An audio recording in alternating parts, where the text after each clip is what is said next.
Alright, today we're going to be looking at installing a set of aftermarket fog lights from this company here.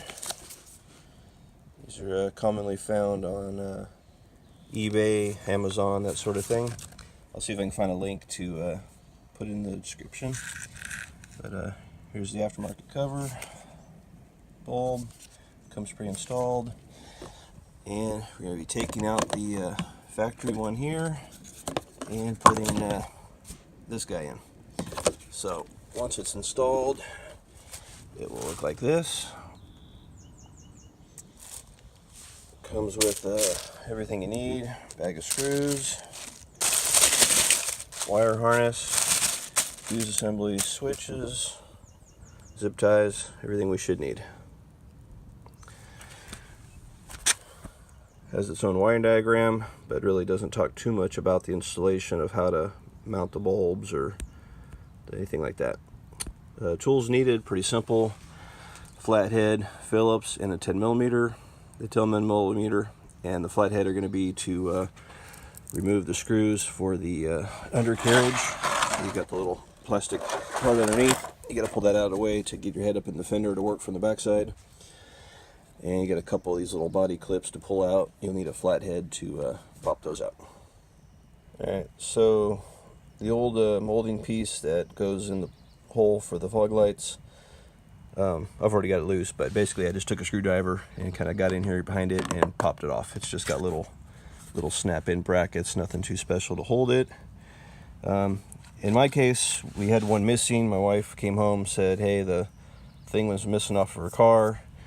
I went online and was looking at replacing it, and then I noticed, well, heck, I could buy a whole kit and just add fog lights. So I figured that'd be a better way to go, get a little better visibility at night.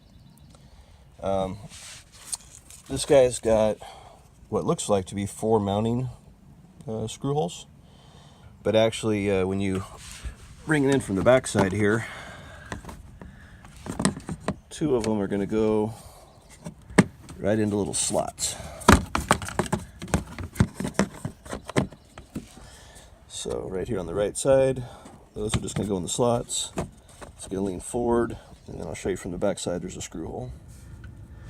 Alright, so it's a little tight under here, but here's where the 2 tabs are going in on the one side. And then over here, 1 tab up here is lining up for your screw. Hopefully you can see that.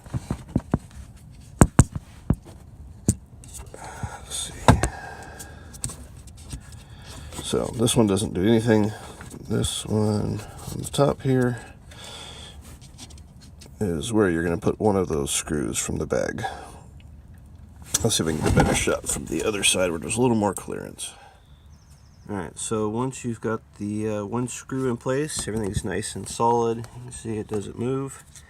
You can go ahead and install the trim ring, which just snaps in, just like just about everything on cars nowadays. No screws, just fit it right in place there and give it a nice push. It'll snap right in. Alright, this is the driver's side. There's a little more clearance on this side to see what's going on. So here's the 2 tabs of the light go into these 2 holes here, and then 1 screw here. This one is just kind of hangs out, but it's really solid, doesn't move. On a side note, my Camry had a factory plug taped up over here to the side, and it actually is the correct plug. So I'm going to take a look at this a little more, see it, instead of running all the aftermarket wiring, I'm going to see if I can't use the factory wiring and just tie it into something that's already existing rather than rewiring the car. We'll see how that goes. Okay, so I decided not to use the factory wiring plug and to use the harness that came with the lights. I pulled the battery out, ran the wiring for the positive up through the bottom here, up around, right here onto this top stud. I unplugged the headlights here. The brown wire is the positive, so I fed the little Scotch lock that it came with to the red wire, and that goes down here to the yellow. The yellow is the trigger for the relay here. So mounted the relay just on an existing screw that was already here, and it's fuse protected with the 15 amp fuse. So now whenever the headlights are on, the running lights are on also. I don't have a need for them to be separate, and I figure this would be a little simpler for my wife than having to mess around with extra buttons.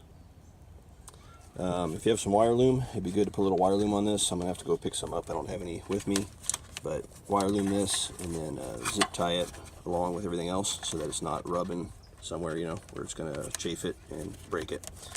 So we'll get it all cleaned up a little later.